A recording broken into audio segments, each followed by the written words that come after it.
I'm here because I want to talk to you about soldiers, sailors and aviators, men and women who've served their country, and how we as civilians could be doing a bit more to help them when they rejoin Civvy Street. In 1982, I had a friend who served in the Falklands conflict. He did come back, but he wasn't the same. Moody, quick-tempered, and he kind of lost his sense of fun. I tried asking him if I could help or if he wanted to talk about it, and he just said, I wouldn't understand because I wasn't there. And we were both young, much younger than I am now, and I felt pretty sad actually. I didn't know anything about mental health, and it was probably the first time in my short life I felt out of my depth. Anyway, life moved on, and in fact, it did carry on until 2004 when my beloved mother died from Parkinson's. And I wanted to do something in her memory, and I think in hindsight, it must have bugged me that I just didn't understand why this friend of mine, we were good mates, why he behaved the way he did. So I had nothing to lose, and I decided to start a charity to honour my mother's memory and see if I could help people like my friend. So the reason why I'm standing in front of you is because I want to share some of what I've learned in nearly 20 years in the military charity sector.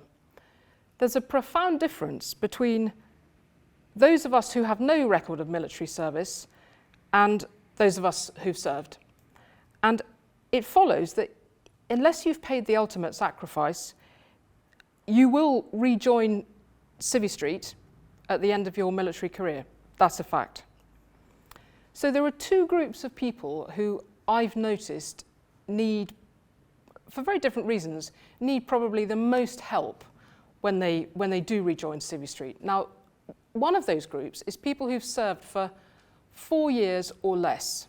And the other group is at the other end of the spectrum because they've served for what's called doing your 22 or more. So doing your 22 is a full service career.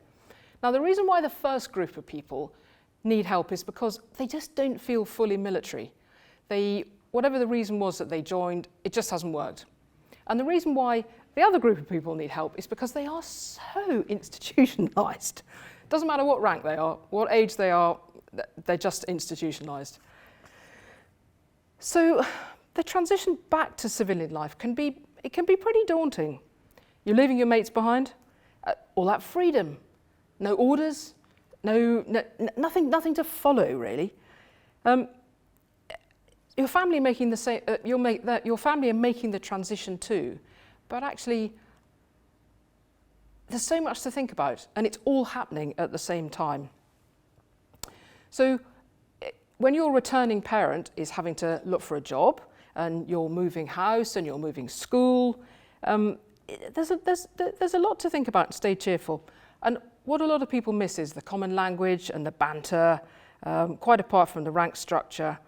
And although some of the challenges are obvious, some of them are less obvious. Some of them just seem like daft things, like when you leave, you're responsible for your own water bill, finding a GP, and finding a dentist. They're crazy things. And although your mates will all say, oh, stay in touch, because everybody does, they're training, they're deploying, and you're not. So it's, and I think ultimately, the thing that I've noticed is it all happens at the same time. And that's what people, when you think about us in civilian lives, whatever happens, whatever change happens in our lives, most of the time when we're in control of that change, it happens gradually. So this is just like a ground rush. Everything happens at the same time, because on one day you're still serving in the military, and the next day you're a civilian.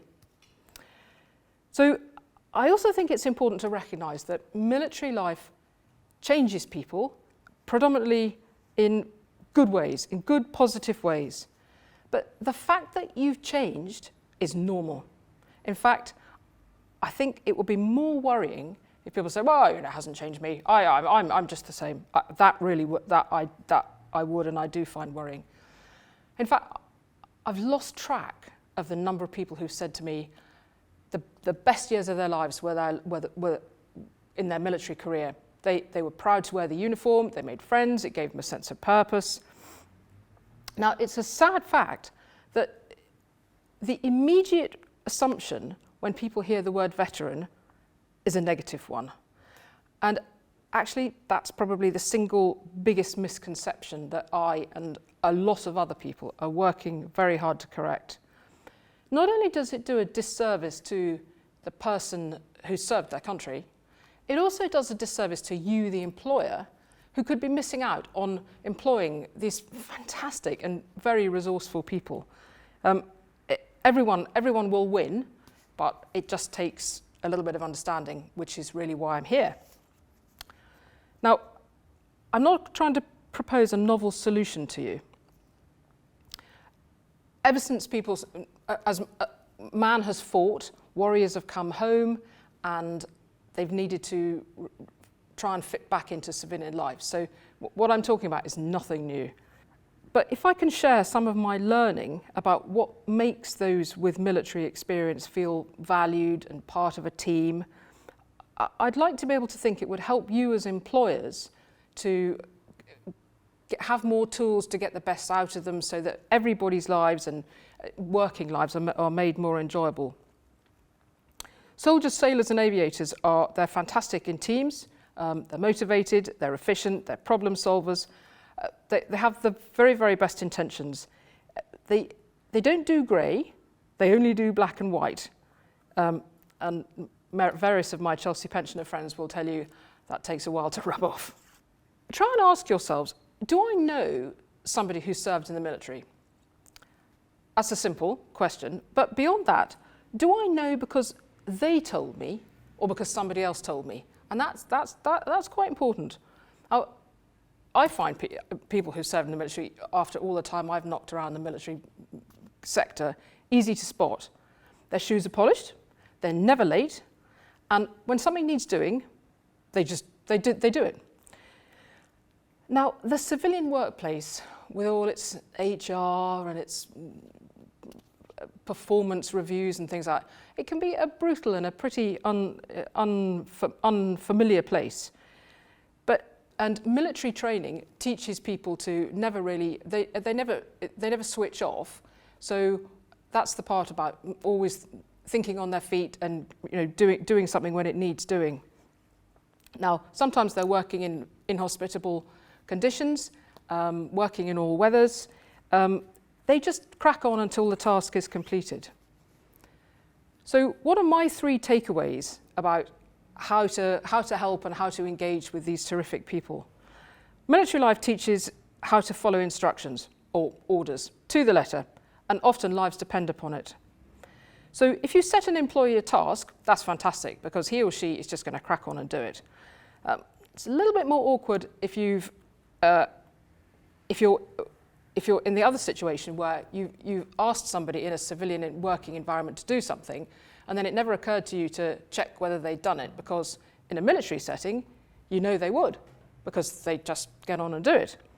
So, it cuts both ways. Now, the other thing is loyalty is a given. Yes, when you fight, you're fighting for king and country, but actually, you're fighting for the man and the woman to the left and the right of you.